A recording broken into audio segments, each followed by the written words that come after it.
What's up, what's down, what's up right now, what's up guys, yeah guys, what's up squad fam, the Cozhan squad fam. Today we're going to be doing a little bit of outdoor cooking again.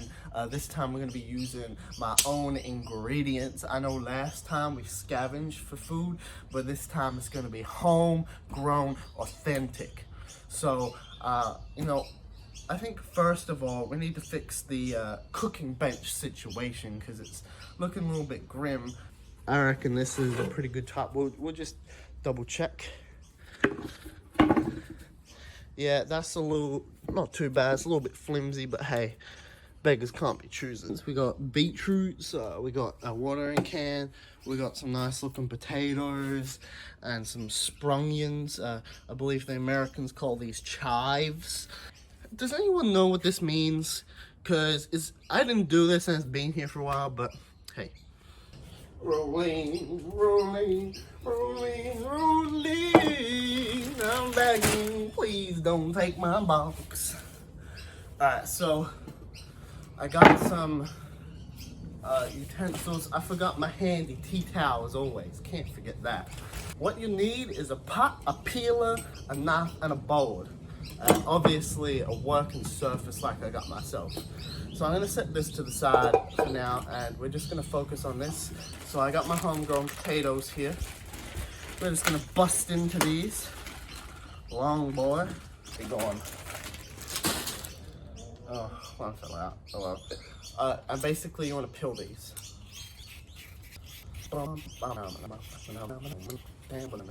Alright, so once you have peeled your potatoes, something really handy about this little setup is I can just boop the waste products into this and then you just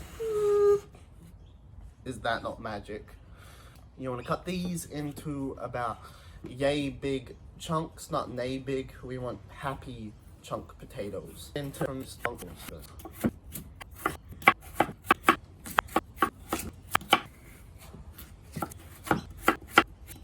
Alright, now that you cut your potatoes, get your bowl.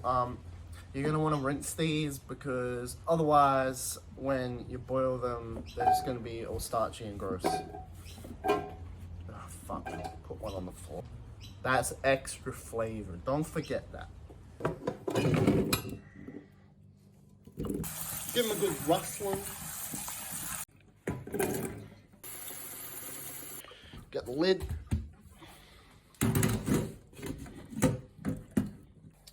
And basically just have that cooking until they're nice and soft. So the next item on the chopping block is beetroots. These you would say are baby beetroots. Just give them a good old smacking. See, baby beetroots. This one is quite babyish. You know what? Turns out I'm a better cooker than I am a grower. Oh, that's tragic. Okay, so now that you got your beetroots, get your beetroots, snap the leafage off. The leafy is not here anymore. This looks more like a radish than a beetroot. But hey, beggars cannot be choosers. So cut your beetroots. Despite the dirt taste that accompanied it, it's actually quite sweet. This is obviously not enough to make what I wanted to make, but we're just gonna eat this instead while the potatoes are cooking.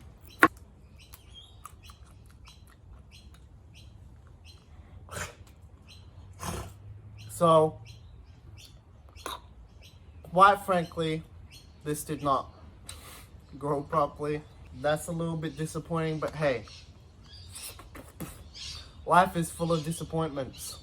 So we're actually going to use the scientific method to see if these potatoes are done. So just take the lid off, and then if the potato falls apart when you stab it, see, no, oh, maybe, just maybe. See, that's what you want to look for. That kind of, just like fucking, I'ma fall apart if you touch me. Ooh, steamy. Some risky business doing it with one hand, but hey,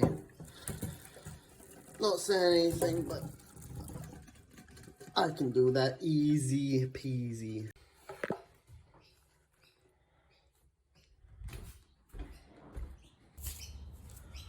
So, our potatoes are nicely cooked. Like I said, you want them to be fluffy to the touch. So, I'm just gonna get ourselves a bowl, pour them in there. It's imperative that you do this while they're still hot. Get yourself some sort of lipid and just big old chunk in there. Bit of olive oil, bit of salt, bit of pepper.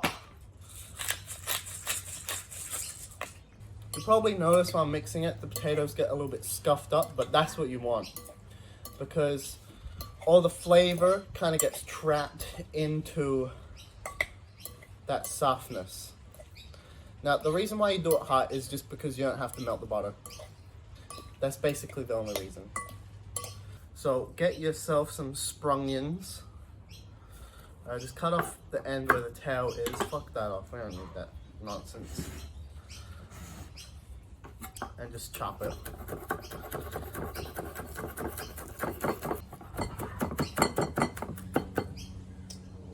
It's fucking children screaming. I tell you what, people need to train their children like they fucking train dogs, honestly. Bring back the olden methods. Fucking hit the children with the ruler. That will train them nice and good. Alright. Give it a taste test. Now, this is more closely resembling mashed potatoes. That's because I used a fork, which aggravates the potatoes. You want to use like a big spoon or something. That is pretty nice though. So before I depart you on this beautiful video, this beautiful experience even, I have a letter written by Jamie himself. I'm going to do the best to read it in his voice. Dear Supercozman, in it, I fucking hate your videos, you fucking gross skank. I will never let you use my fucking clips on your videos again. I'm gonna fucking take down, I'm gonna DMCA take down all of your videos and copyright strike them because they're so shit. Best wishes, Jamie O. So, you know, I thought that was pretty rude.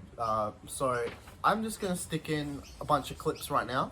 Supercozman, it is better cooking than Mr. Oliver.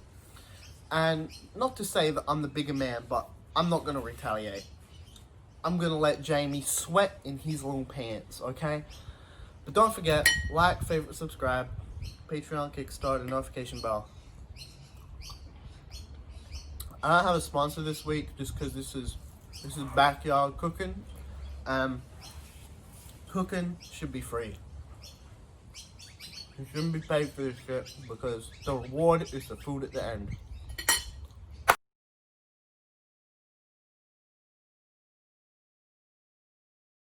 I'm fucking sick of these birds. But, you know, life of a video maker, you gotta push through the hard troubles. You just gotta get it done, you know?